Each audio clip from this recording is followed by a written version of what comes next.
ce pays-là était l'un des pays où la guerre contre une pandémie créée elle-même pour les besoins de la guerre qu'on déclare, c'était un des terrains d'expérimentation de la chasse à l'homme.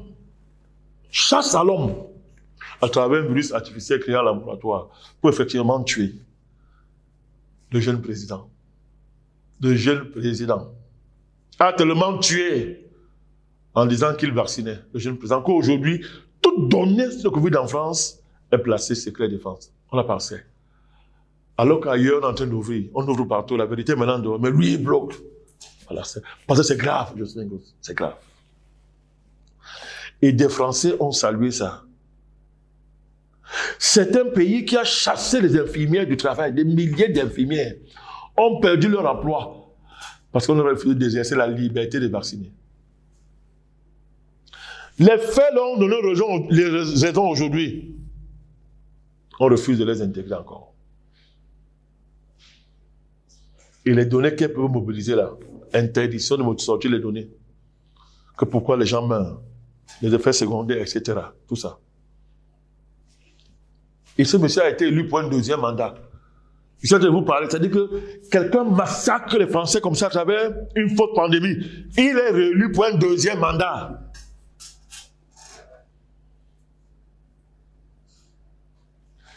Jocelyn Gosse, c'est ce pays-là.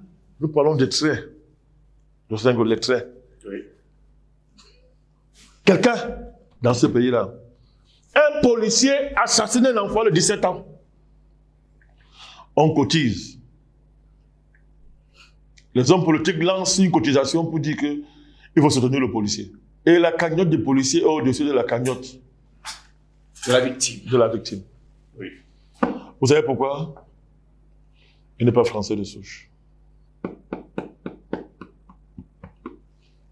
Des hommes politiques l'assument. C'est assumé en France. C'est-à-dire que, regardez l'évolution de Jocelyn Gosse, c'est-à-dire que, oh non, c'est un délinquant, le policier peut l'assassiner.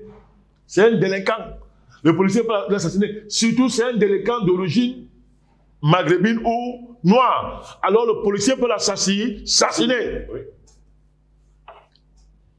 Le policier n'a pas la justice. Oh, comme les antécédents judiciaires, il faut l'assassiner. C'est un gosse. Oui, à quel niveau on est arrivé? C'est ça la France. C'est un gosse. Et là, on soupçonne là, il y a une loi qui fait polémique là, je suis en train de faire des recherches dessus parce que nous ne voulons pas essayer de dire n'importe quoi. Ou derrière les émeutes, M. Macron fait voter les lois.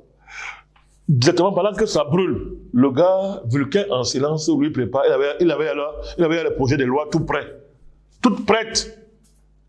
Je ne sais pas si vous imaginez ça. Et pendant que la France brûle, monsieur avait déjà les projets de loi arrêtés, parmi lesquels Jocelyn Gosse. Le droit de réquisitionner les Français, non. Les Français d'origine étrangère, pour les envoyer sur les pôles quels fronts de guerre dans le monde. Je dis bien de réquisitionner. Et à travers ça, des lois qui désormais ouvertement, on assume, votre téléphone ne vous appartient plus, vous pouvez entrer dedans, ce qu'on veut. La question fondamentale est celle-ci, je suppose. Ces émeutes-là ne font-elles pas partie de ce qu'on appelle c'est-à-dire que la société française n'est-elle pas arrivée à un niveau où les émeutes sont devenues une manière de diriger la France? Ce que je dis là est grave. Hein? Je répète ce que je suis en train de dire. Est-ce que la France n'est pas arrivée à un niveau où les émeutes sont devenues une manière de diriger la France? Observez bien, depuis ce nombre d'années, chaque fois qu'un chef d'État français est en situation difficile, il y a les émeutes en France. Les émeutes en France. Ce que vous dites, c'est qu'il y a une cartographie des émeutes en France. La police française et les forces de sécurité françaises ont une carte des émeutes en France.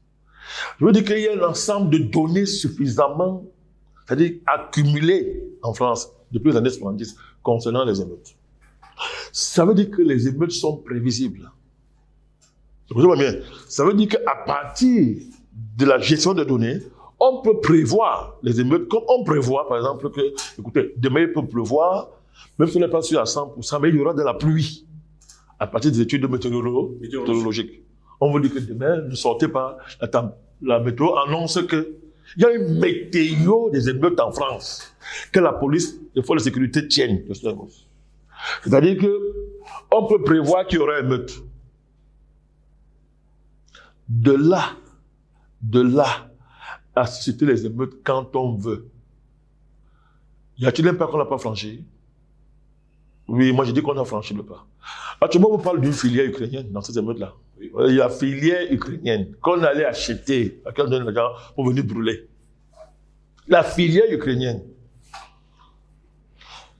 Quel autre monté les affaires en Ukraine? Est-ce qu'on ne savait pas ce qui allait se passer? Quand ils ont ouvert, on dit qu'on est trop gentil, on est très généreux, que les réfugiés ukrainiens, venez remplir les maisons, En tout cas, vous ne voulez pas noir, ça va. Vous ne voulez pas maghrébin, ça va. Venez remplir les maisons. Les Ukrainiens ont déferlé dans tous les pays occidentaux, ils sont arrivés, ont commencé à arracher les femmes des gens, arracher les maris des gens, se livrer à tout ce qu'ils savent faire.